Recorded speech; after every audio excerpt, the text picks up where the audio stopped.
Ruminating can keep your mind in an endless loop of negative thoughts, whether you're replaying a tense conversation with your boss or constantly worrying about the same things over and over. Well, you need something to break that cycle.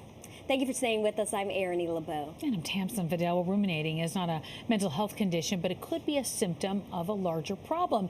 Joining us this afternoon to help explain what this is and how to hit that off button whenever you want to is psychotherapist Niro Feliciano. Always nice to see you. Thanks for being with us. Oh, my pleasure. Both of you as well. So let's talk about, first of all, define what it means to ruminate. What are the signs that you are doing that? Actually, Arnie, you defined it. It's thinking about the same thought or situation over and over and over again. And they're usually negative situations, sad or dark situations, things that keep us up at night, but we can't let it go. Yeah. So are there certain people who are more prone or more likely to do this, you would say? Absolutely. One thing we know, people who have anxiety tend to ruminate, usually on the things that they're worried about.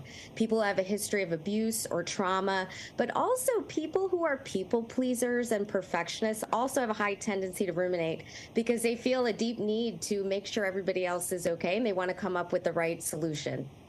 So obviously, these are thoughts that don't make us feel good. You said oftentimes negative thoughts. How come the brain is kind of working against us and chooses to pick those thoughts to ruminate instead of like, oh, what an amazing day, amazing day? Why does that happen?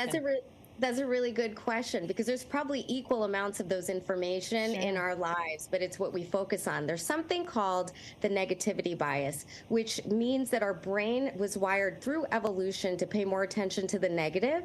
And that's because it was a protective mechanism. When we were out in a dangerous environment, it would help to keep us safe if we are aware of predators and the negative things that could harm us. But it is part of what we now deal with. It's why criticism is far more easy to remember than compliments. And I think many of us have had that experience. Okay, so you're going to help us out. How do we stop the excessive and overwhelming thoughts that we may be having?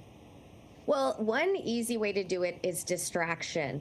Call a friend, take a walk, exercise, watch a movie. Anything that can take our mind off it can really help. One technique that I really like with my clients is setting a worry timer because we're trying not to do it, but maybe we need to allow ourselves to do it in a set amount of time. So put 15 minutes on. I'm going to think about this as much as I can until that timer goes off, and then I'm going to plan on one of those distracting things to do.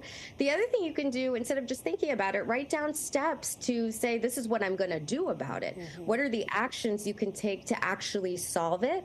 And lastly, mindfulness always helps. Bringing our minds and breath back into the present and relaxing our body can be a really great solution as well.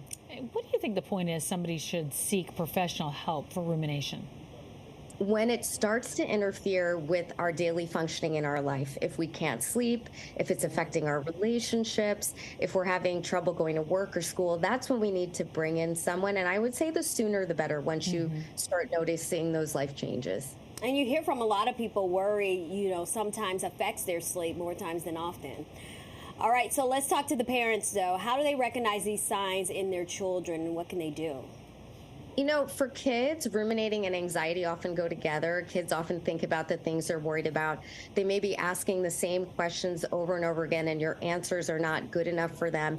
We want to sit with them. We want to be able to talk with them and empathize with them. And really, it can present physically, headaches or stomach aches. So certainly just help your kids to find those things that distract them.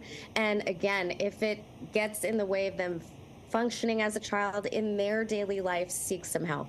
Yeah, so important to try and stop that early, that's for sure. Niro, thanks so much for joining us this afternoon. Always nice to have you. My pleasure. Thank you for having me. All right, for more mental health tips, follow Niro on Instagram at Niro_Feliciano.